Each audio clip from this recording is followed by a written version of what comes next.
For the optimistic cynic, shit, ho got a hell of a grip. It's never a problem till niggas is ballin' and bitches they all.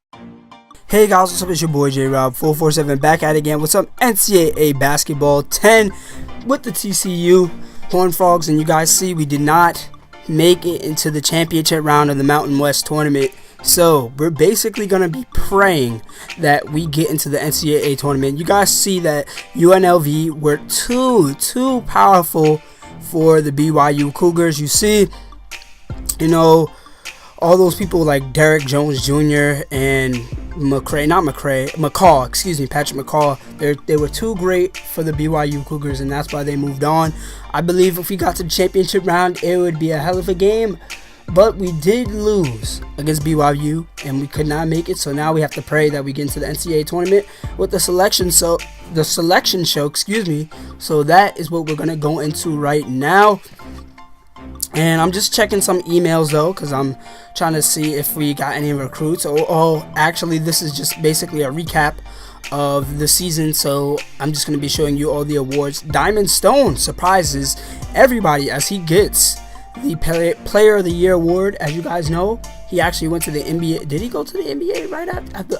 I believe he did go into the NBA after his first year. I think he is a one and done. But yeah, the only problem with this roster is, like, for a few teams, there are like some random players that aren't in their right year. Like, somebody put Tyler Harvey on Eastern Washington, and he hasn't played in college for, like, I believe 2 or 3 years.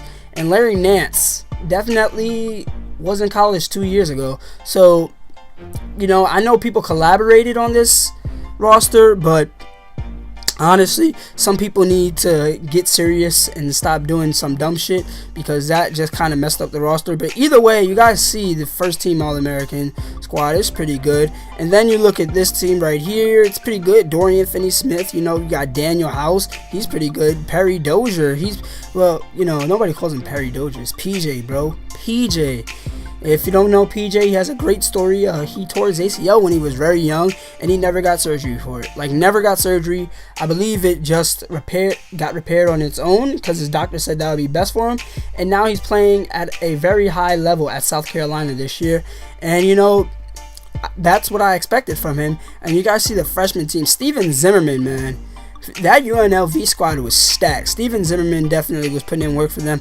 But I'm trying to see on the Mountain West squad, how did our guys fare, and see if anybody made it. Jakob Poeltl, you know, Larry Nance, that's what I was talking about. Brandon Taylor, you guys, I'm not seeing nobody from our team. This is kind of weird. This is really weird, honestly. Maybe it's because, you know, we didn't have that many standout guys. You guys see Cheatham right there. He's pretty good. Defensive team, nope, nobody there. And nobody for us except Jalen Fisher, who makes the all-freshman second team. So, yep, we do have representation, but, you know, it's not a lot. So we're looking at the other awards. The Coach of the Years, the coach for Texas A&M, I believe they did pretty good. They did really good this year. And we go for the Mountain West, and it's the coach for, obviously, UNLV. Now, we got third place. I got third place. And as for Player of the Year for the Mountain West, it was Jakob Poeltl. And Freshman of the Year is Steven Zimmerman. Steven Zimmerman, I kind of expected that. Jakob Poeltl, he's good too. He went to the NBA as well. So we go into the selection show, and, you know, I just really want to get into the tournament. I know to get in as an at-large, it might be hard. Are we on the bubble? Not one of the bubble teams, but I really think that our RPI is pretty good. We beat some pretty good teams this year, so hopefully we can get in. And you guys see, these are the 1 seeds, and Maryland's a 1, Texas A&M is a 1, Georgetown's a 1, and UConn's a 1. So that's pretty good. So you look at this bracket, and we are not there. Yikes. That is scary. That is very scary. We are not in the tournament so far. I thought we might get an at-large, you know, because we did pretty good. We did pretty good this season. Got over 20 wins this season. But we just couldn't get the job done in the conference tournament. Now, this is the other bracket, and we are no longer there either. So our chances are definitely dwindling right now. And, you know, this is giving me a little anxiety. All right, and look at this bracket. You guys see UCLA, you guys see Louisville, you guys see I believe that's Florida State, Gonzaga. This is a stacked bracket right here. But your boys are not there, and they also have the playing game. That's why it says to be determined. That's why I said that right there. That's a playing game. Okay, if you guys did not know that.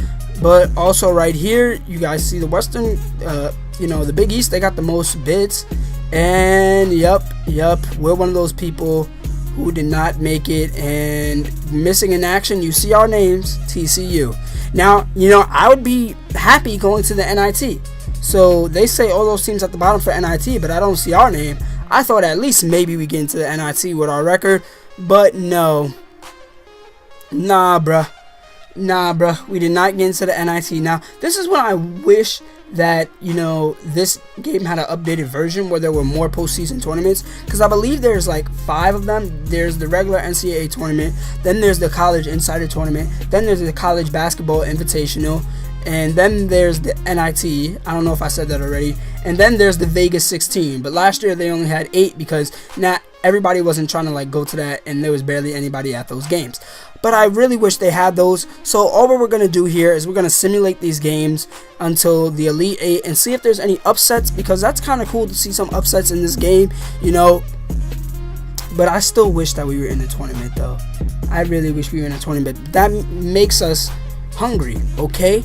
And I don't always like starting from the top. With Hofstra, one thing I realized is that we won way too fast. We won the championship that super fast, super quick, only in our second year. And you guys see North Texas gets an upset over the Gamecocks. And you guys see Tony Mitchell has not played on North Texas in 4 years. But somebody put him in a game. I don't understand that, man. It's just ridiculous. And North Texas was kind of like a how would you say, a Cinderella. But then once they saw Texas A&M, that's when they lost. And yes, Alex Robinson is on A&M. I did not know that. I thought that they would have changed it since he did transfer, but it's whatever. This game is kind of weird. These rosters, yes, they're kind of up to date, but they're kind of tedious because there's a lot of players with X as their name, because whoever made the roster, if they didn't know the name or whatever, they just put X by their name. And you guys see Evan Wessel, Fred Van Vliet, the Shockers, shocking the world. Once again, Ty Taylor does not play for that team anymore. He plays for UNC Wilmington, the school I go to, and he's actually on a redshirt year. He's not actually playing yet, but the dude could dunk. I saw him at Midnight Madness. He can get up. He got ups. And you guys see Michigan State, or was that Mississippi State? A 13 seed made it all the way there. But goodness gracious, no, is that Washington State? Oh my God, a 13 seed made it to the Elite 8. That is crazy. So I'm just gonna simulate the rest. No, it was Wichita State, my bad. But once they saw Florida, they couldn't do anything, and they lost. They got shited on. I